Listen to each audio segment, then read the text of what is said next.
નમસ્કાર મિત્રો, સ્વાગત છે તમારું એચએનજીયુ સ્ટડી પોઈન્ટ યુટ્યુબ ચેનલના એક નવા વિડીયોમાં.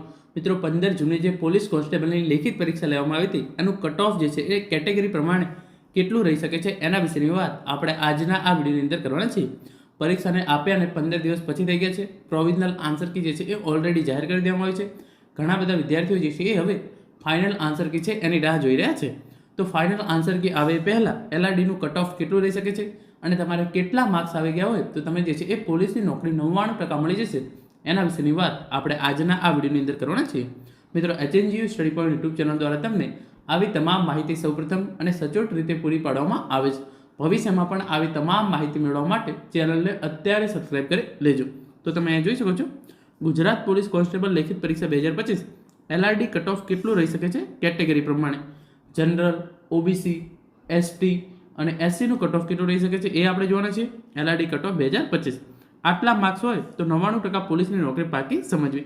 એટલે કે તમારે જે તમે આ એલઆરડીની લેખિત પરીક્ષા આપેલી છે એની અંદર ફોર એક્ઝામ્પલ આટલા ટકાથી વધારે માર્ક્સ થતા હોય તો તમારી જે છે એ 99% નોકરી જે છે એ તમારે પાકી સમજી લેવાની છે. તો એ કેટલા માર્ક્સ હોવા જોઈએ એના વિશેની વાત પણ આપણે વિડીયોના અંતમાં કરવાના છીએ.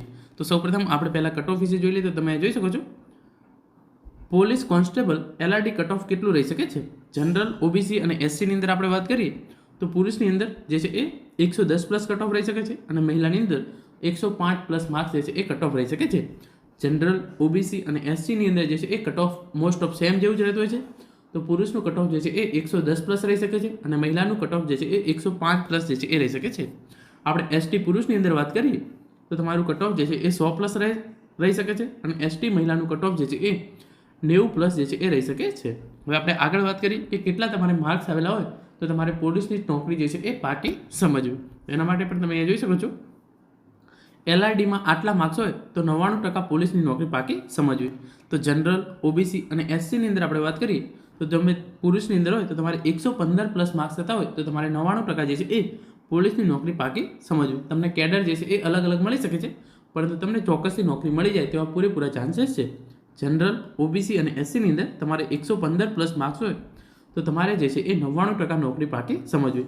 અને જનરલ, ઓબીસી અને એસસીની અંદર મહિલાની અંદર તમારે જો 110 પ્લસ માર્ક્સ થતા હોય તો તમારે 99% નોકરી જે છે એ પાકી સમજવી.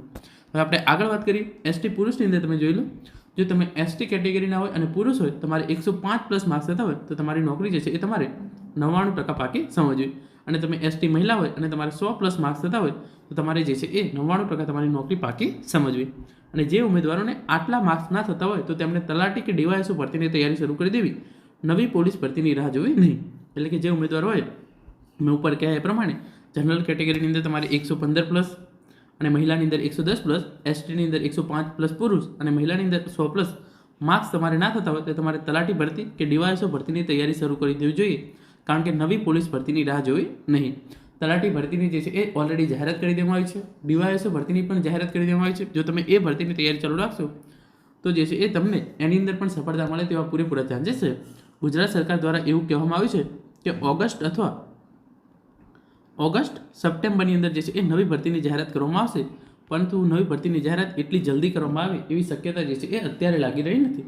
તો તમે જો નવી પોલીસ ભરતીની રાહ જોઈ રહેશો અને તમે તૈયારી ડિલે કરશો એના કરતાં તમે જે છે એ અત્યારથી તલાટી કે ડીવાયએસઓ ભરતીની તૈયારી ચાલુ કરી દો તો બની શકે કે નવી પોલીસ ભરતી આવે એ પહેલાં આની પરીક્ષા લેવાઈ જાય તો તમને એ ભરતીની તૈયારી કરવાનો સમય તો ત્યારે મળશે જ. એના પહેલાં તમને જે છે એ તલાટી અને ડીવાયએસઓની પણ તમે જે છે એ સારી રીતે તૈયારી કરેલી હશે તો તમે આગળની પણ જ્યારે નવી પોલીસ ભરતી આવશે એની અંદર પણ ચોક્કસથી ફાયદો થશે. તો મિત્રો, આ હતો આજનો વિડીયો જેની અંદર આપણે એલઆરડીનું કટ ઓફ કેટલું રહી શકે છે, સાથે સાથે કેટલા ટકા તમારે કેટલા માર્ક્સ આવેલા હોય તો તમારી જે છે એ નોકરી પાકી સમજવી એના વિશે વાત કરી છે.